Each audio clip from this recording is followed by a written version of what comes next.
Okay, so today's video, yeah, I just looked out, sorry. Sometimes I'm not used to people watching me video, but I don't care. And it's really fitting actually. I'm out here in Long Beach. There's hardly anybody right where I'm at. It's lonely. So that brings me to today's topic. Happy Valentine's Day, by the way, to everybody out there. Wearing my favorite color, blue. I don't know much red. So, and I'm not one of those haters of the Hallmark holiday or made-up holiday. I'm a romantic. I always have been, and I used to love doing special things on Valentine's Day for a special someone. And I will freely admit that that's been a long time that I've had someone to, I've had special people, but just not been in a relationship in a long time. And so I want to talk in general about love and relationships and loneliness and finding community, and just kind of using Valentine's Day as an excuse for that. And yeah, so relating it to chronic illness and those of people who are outside of that world of chronic illness, I think it's happening to more and more people in general. And I'll go deep into this topic on a podcast and deeper on a series of videos, but it's more about the epidemic of loneliness and how we're lacking community today. We're desperately needing people in our lives, and instead of what we get now is we count and we accumulate all these friends and these internet relationships, which are far better than having nothing. I always believe that, but I think we've lost sight, in my opinion, for me even, is the quality of our circle and the people that we have around us. It doesn't have to be a lot, but you do need some people. Everybody does. And those who go around, I think, saying, I don't need anybody, I think they're lying to themselves.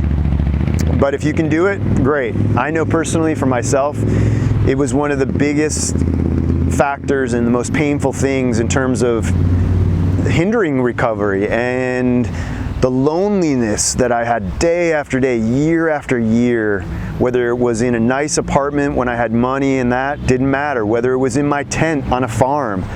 Luckily, the animals kept me company there, but it's no replacement for humans. And you know, having a pet, having a dog is amazing. I know, I wish I owned one.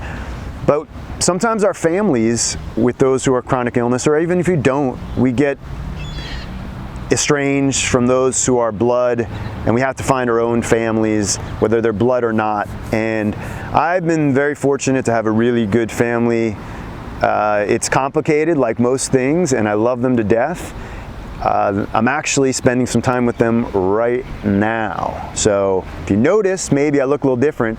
Took my first shower, real shower, in like a week. It's pretty amazing. More on that topic, but I'll explain. Some family came down, they were vacationing in Long Beach, and so I have met up with them, and it's been great so far, and I'm sure it will not be without its challenges, as almost all families have, but I'm looking forward to it. And I just had missed people, let alone family. I've had some amazing people in Los Angeles, and I'm gaining some tremendous friends here. And some of my friends who have stuck by me through this years and years of chronic illness, you know who you are, and you're amazing. And some of you I've only known this much time, whether it's on my travels to Brazil or wherever it was, but you've been this much of my life while I've been sick. You've been huge. I mean, tremendous. I can't even, if I talk about it too much, I'll get emotional, and you guys have seen me cry a couple times already, so let's keep it happy as we can. And even as I talk about romance, I'll admit, I can't believe that I'll be 45 next month and I'm still single, no kids. But I think I've learned so much through this health ordeal, and by staying true to some of the goals that I have and learning, I think I'm better prepared than I've ever been to be in a relationship. So I'm being patient now, and I just kind of calmly, as much as I want it, I'm letting it happen. Now, does that mean I'm not swiping like a madman on Tinder, Bumble, and OkCupid? Hell yeah. Why wouldn't I be? So you gotta play, you gotta put yourself out there. But at the same time, if somebody's drawing my energy down and not being a benefit to my life, I'm not pouring energy into it. I'm focusing on my goals and what I have to recover. My main goal is to recover with my health, because I'm not gonna be any good to anybody unless I'm getting better and I'm back in my full careers and everything like that. So that's just been my focus, and I know a lot of people out there, we kind of latch on to people. Doesn't mean you have to be entirely 100% better before you meet someone. Nobody's that way. But as long as two people are working on themselves and they're not train wrecks joining together, which is, you can do that, but it's not going to last long, then I think, you know, you're better off patience. And it's hard to do. And we all need people, especially human touch, intimacy. It's tremendous. It's super important. I'm not going to say tremendous again because that's the word of the day for some reason. Tremendous. But we need people and we need love. I know I need love and I need human touch. I'm a touchy person.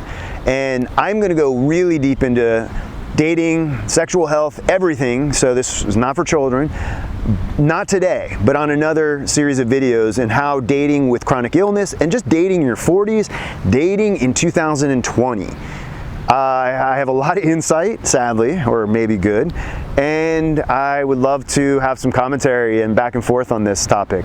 So I know it's windy, apologize, it's a windy day, but I'm trying this new microphone, so let's hope it's one of the things I can give a good review of later on. Just came in the mail finally today. So what else? Showered, feels amazing. I am going to speak a little bit about an update on the health. Peptide therapy. Wow. This is my second week on the 2 peptides. Something's happening. And when I say something's happening, woo, it's good stuff. I feel good. I feel good. I mean, today, just doing my yoga, doing my meditation. I was at the park at around 8:30 a.m., 9 a.m., and after some coffee, and just got in the water, the frigid water. Couldn't coax my niece or nephew to get in. They had to sleep. I'll admit, it's a topic I want to talk about, but I don't want to throw them out there, but just in general, I've been seeing kids on their phones with nature right in front of them, right there. I mean, you couldn't have, phones didn't exist, but all I wanted to do was get in the ocean and the water when I was a kid. And it's just different. And you know, who am I? I can't really speak to it because I'm not a kid these days. So I would probably be guilty of the same stuff. So I don't want to sound like boomer here, but I am boomer.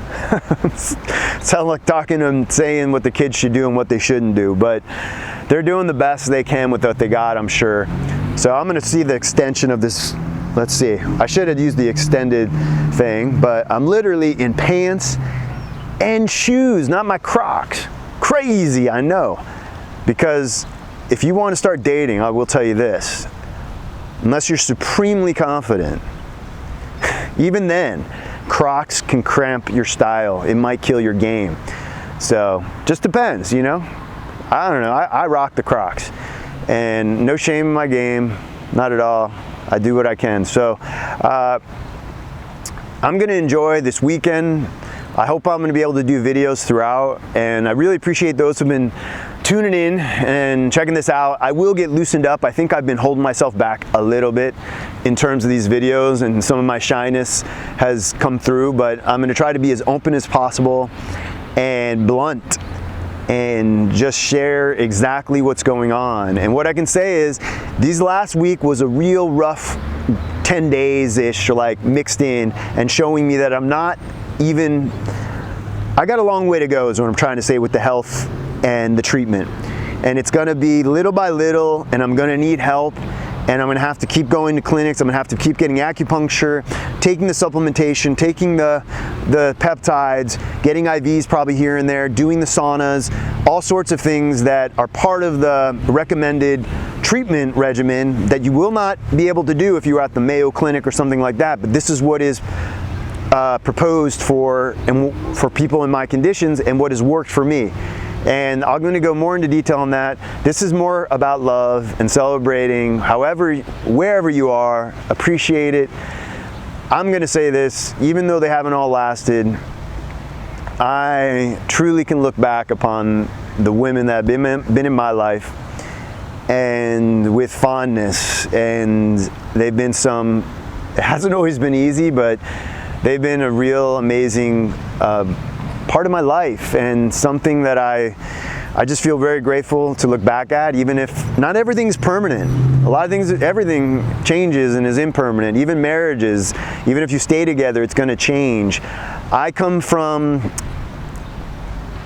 examples and models of very dedicated and loyal marriages. My parents have been together, I think, 52 years. We celebrated their 50th a couple years ago, and they've worked through a lot, and I've seen it. And I don't think a lot of people do what they do today, but they are still together, and I saw them hugging each other near the beach today, and it was really sweet.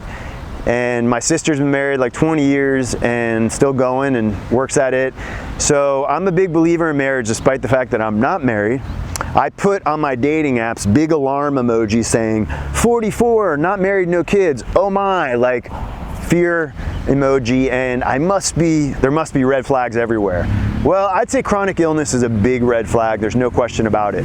Living out of your car, kind of homeless, I think it's a green light, but it's all perspective. It's how you look at things, right? So for me and that right woman out there, you might be watching, who knows?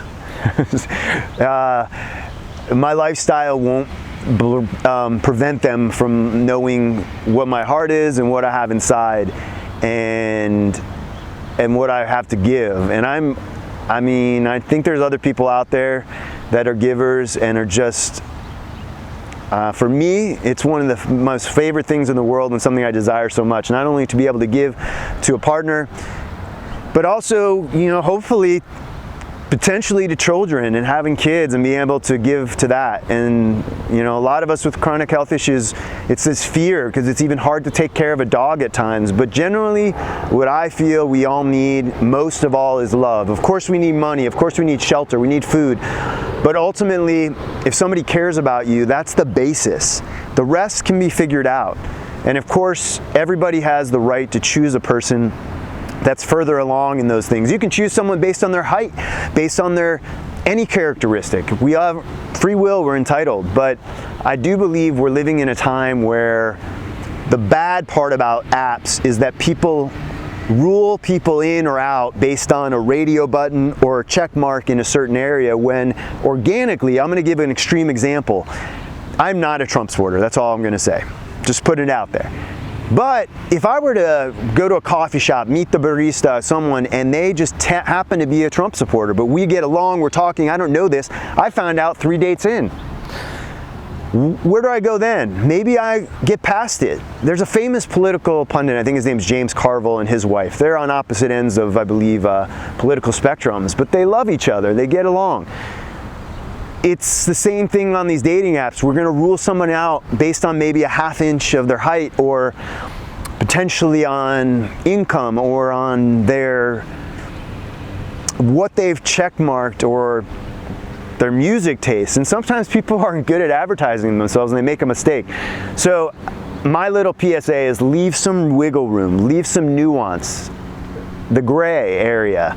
Like my hair. I've had a long conversation with a friend about gray hair yesterday. We were talking about the natural, how men are able to wear it naturally and it's more allowed, and for women, potentially it's not.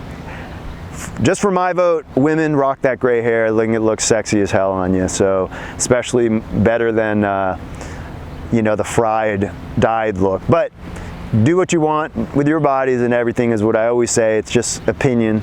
And, thanks for watching. It's getting a little dark out here. I wanted to have a Valentine's video. Maybe I see a little Valentine's date coming out to the beach here now. So cute. Me, I'm alone once again for another sunset. Cry emoji, sad. No, it's okay. I mean, I admit I have been lonely over the times, but I think that's temporary. And I'm real happy with myself as well. And I'm very happy at this moment with everything that's happening with me, despite my circumstances, and I hope all of us who are watching and everybody, if we can just find those good things in our lives to lift us up despite what we're going through. All right, I'm gonna get my jacket on because I wore my shirt. I'm freezing out here. It's getting chilly here in Long Beach. Peace out. Peace out. Did I really just say peace out? I did. I'm a boomer. I'm ridiculous with some of my lingo, okay? Bear with me. All righty then. I am just gonna say peace, hang loose, ciao, arrivederci, bon voyage, adios. Hey, one more thing. Start liking these videos and subscribing. What the hell? Come on. I'm gonna have to, I'm gonna start dancing. I think if I start dancing, I'm either gonna get far less subscribers or unsubscribes, or I might get a few more. We'll see. I'm gonna experiment all sorts of things.